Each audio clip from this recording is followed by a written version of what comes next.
versículo 7. Muito bom. Gente, essa participação da NET, ela veio num tempo que nos chama a refletir do que estamos experimentando, do que estamos vivenciando, né? E às vezes repetimos até o que não deveríamos repetir, né? Vivemos um tempo, né? Nós já sabemos, não precisamos aqui falar mais nada se é tendencioso, se é de extremos, isso tudo já estamos sabendo disso. A pergunta que sempre temos que nos fazer de forma assim vigorosa e também de forma muito objetiva é o que nós temos feito para tornar a nossa sociedade melhor, né? O que nós temos feito para nos tornar melhor, o que nós temos feito para tornar a nossa família melhor, o que nós temos feito para tornar o nosso ambiente de trabalho melhor, o que nós temos feito para tornar a nossa vizinhança, né, contribuindo para que ela fique melhor. Isso tem a ver com os ensinos de Jesus Cristo que perpassam toda a Bíblia, de Gênesis a Apocalipse, porque ela inteira aponta para Jesus Cristo e nós já sabemos disso, nós já conhecemos isso. O livro de Provérbios é um manancial, né, de ensinamento, né, de amadurecimento, né, de crescimento. É um um conjunto de ditos, de ensinos que são por demais profundo.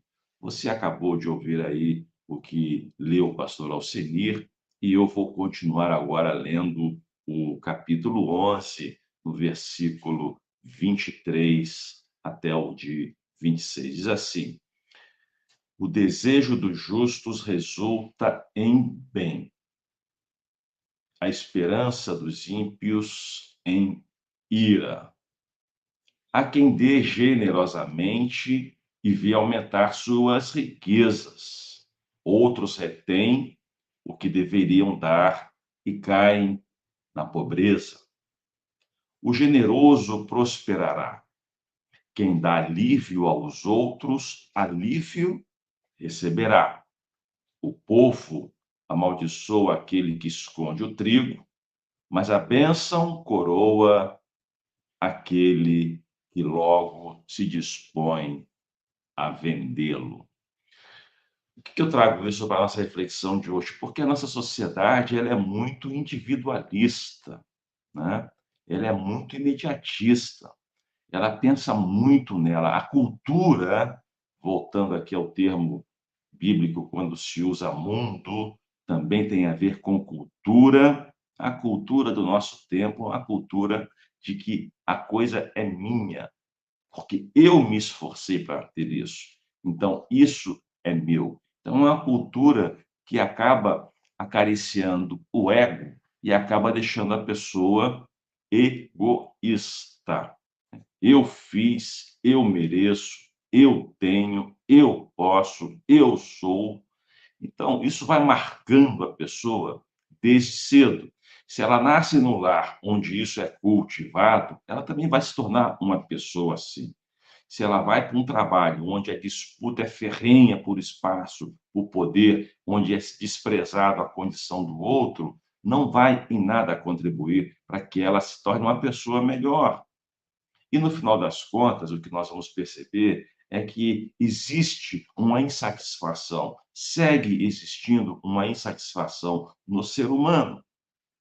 Por que que segue isso? Boa parte deriva porque a nossa visão, a nossa perspectiva, a nossa compreensão do que seja generosidade está errada, está equivocada. Nós, seres humanos, fomos feitos para nos comunicar um com o outro. E essa comunicação não é só verbal, não é só visual. Essa comunicação tem a ver com, em percebendo a necessidade do outro, contribuir, ajudar para que ele se torne melhor, para que ele tenha condição de vida também melhor. Nesse sentido, o autor de Provérbios nos chama uma reflexão sobre generosidade, né? O que temos feito, qual é o nosso nível de comprometimento com isso. Ora, você sabe que eu vou te dar alguns dados aqui numéricos, né? Hoje, se desperdiça no mundo, em média, 30% da capacidade do que ele produz, né? No Brasil, para você ter ideia, desde que você planta e colhe, da colheita, mesmo com toda a tecnologia que se tem, né? Da colheita do grão de feijão até a mesa, o desperdício beira 30%. Por quê? No transporte cai um grão de feijão, na hora de ensacar cai, na hora que você compra, traz para sua casa, na hora que você vai, desperdiça. Quando você faz, come, sobra no prato, vai para o lixo, desperdício. Então, a gente tem que entender de uma vez por todas que o Evangelho nos ensina a olhar o outro. O Evangelho nos chama, nos convida a sentir a dor do outro. E desperdício não pode fazer parte da nossa cultura, não pode fazer parte da nossa vida, do nosso dia a dia. Ser generoso, então, implica em a gente fazer primeiro um inventário do nosso estilo de vida. Somos aqueles que consomem por consumir, e se consumimos, acumulamos. Dia desses aprendi com o pastor Israel, sempre aprendemos com o pastor Israel, né? Mas aprendi com o pastor Israel de que ele, quando ganha uma camisa, ele doa uma outra. Ele não acumula camisa, calça e calçados. Veja que interessante essa filosofia de vida, se não é algo baseado na generosidade. Ganhei uma camisa, pego no meu armário uma boa camisa e dou, não aquela que já está rasgada, que já não tem mais muita utilidade. Ele pega uma camisa em bom estado e doa. Isso é você está formando, você está vivenciando a plenitude de uma cultura de generosidade. Então, fazer uma avaliação, fazer um inventário do que nós somos, nos mostra a nós mesmos se estamos de acordo com o que nos ensina a palavra de Deus ou de acordo com como vive a sociedade. Evidentemente que nós imersos nessa cultura, nesse tempo em que vivemos, casa, trabalho, trabalho, casa, convivência com amigos, sociedade, nós devemos ou somos tragados por ela, pelos modos dela, o que não deveria acontecer. Porque se o nosso padrão é o padrão evangélico, é o padrão bíblico, precisamos recuperar a nossa generosidade. Então, quando a gente se percebe generoso, quando a gente se percebe não generoso, a gente trabalha para ser generoso. Quando a gente se percebe já generoso, a gente segue trabalhando para ser mais generoso. Por quê? Porque vivemos um mundo injusto, irmãos. Por mais que se fale, olha, eu vou te dar um dado que é estarrecedor, né? O mundo tem, parece que 2.200 bilionários. Os 10 maiores bilionários do mundo, eles têm exatamente algo próximo de 10 trilhões de reais. Isso você acabou de ouvir. Isso aí é o PIB do Brasil, é mais do que o PIB do Brasil, né? Eles têm 1,3 o PIB do Brasil. O Brasil tem um PIB de 10 trilhões, então eles têm 13 trilhões de reais. 10 dos mais ricos do mundo. E eles são generosos por dois motivos. Primeiro, porque precisam pagar menos imposto, então fazer doações está dentro desse processo de estratégia tributária. Então, muitos fazem isso por conta da estratégia tributária, para pagar menos imposto. Mas muitos fazem porque gostam de ajudar os outros. Mas eu só queria trazer para você que a concentração de renda não é só um problema no Brasil, é no mundo, né? O mundo tem aí os seus 8 bilhões de pessoas e você tem aí 10 pessoas que carregam aí esse 1,3 trilhões de dólares de patrimônio. E no Brasil não é diferente. No Brasil temos a concentração de renda. Veja quanto ganha um ministro, por exemplo, do Supremo Tribunal Federal e qual é o salário mínimo, ou esqueça o salário mínimo, quanto ganha um professor que dá aula, que ensina uma criança a ler e a escrever, o que vai fazer com que ela voe na vida. É muito desproporcional. É uma sociedade injusta, não é tanto como a americana e não é tanto como a europeia, que os padrões de salário, eles se equivalem dentro das classes que possuem as suas formações, entende? Então, essa cultura da não generosidade faz parte do DNA de sociedades injustas. E nós, como cristãos, não podemos sucumbir, não podemos aderir, temos que lutar por uma sociedade mais justa. Isso começa em casa, não desperdiçando. Isso começa em casa, ganhando um presente, doar um outro, ganhando uma roupa, doar uma outra peça de roupa em bom estado também. Isso começa em casa quando nós aprendemos a cultura do dízimo, a pedagogia do dízimo, quando entendemos que recebemos porque Deus tem sido generoso em nos dar saúde, nos dá alegria, nos dá emprego, nos dá o pão, nos dá o convívio na sua casa, nos dá o convívio na nossa casa, nos dá o convívio na sociedade.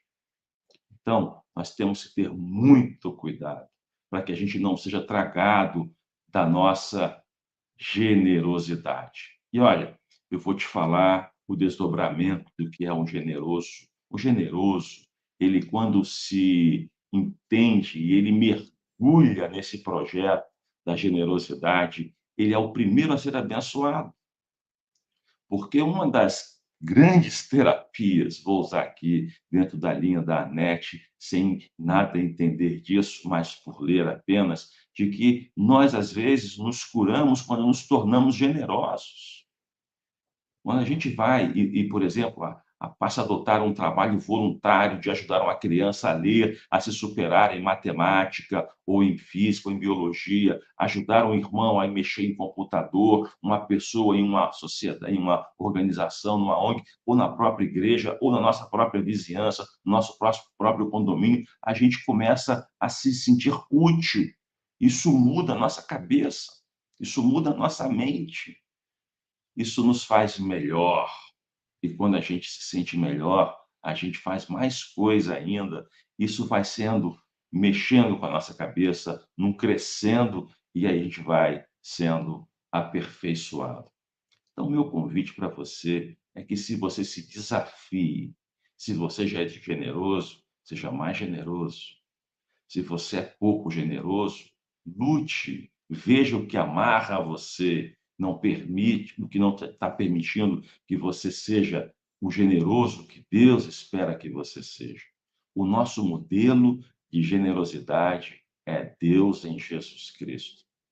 Tudo que tinha, Senhor absoluto do cosmos, não se importou, se tornou um homem como você e eu e veio conviver conosco, viveu os dramas da raça humana, viveu os dramas do ser humano, né? Teve sede, teve fome, teve frio, teve medo, mas em nada abriu mão de continuar compartilhando o pão da vida, que era ele mesmo, com todos que se aproximavam dele.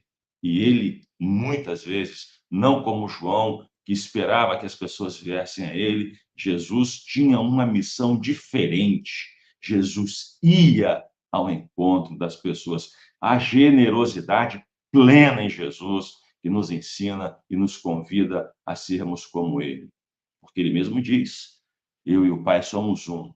E eu oro e espero e desejo que vocês e eu também sejamos um, ou seja, façamos dele o nosso grande exemplo de generosidade, Jesus Cristo.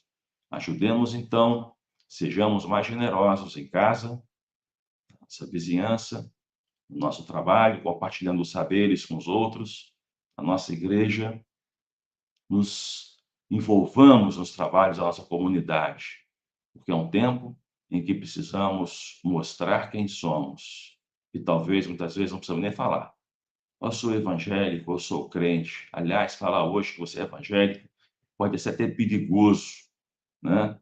Mas se você vive plenamente os valores do reino de Jesus Cristo, os valores do evangelho de Jesus Cristo, aí a generosidade flui de você, alcança o outro e o outro sorri. E quando o outro sorrir, isso te alimenta. Fique muito bem e até o nosso próximo encontro, se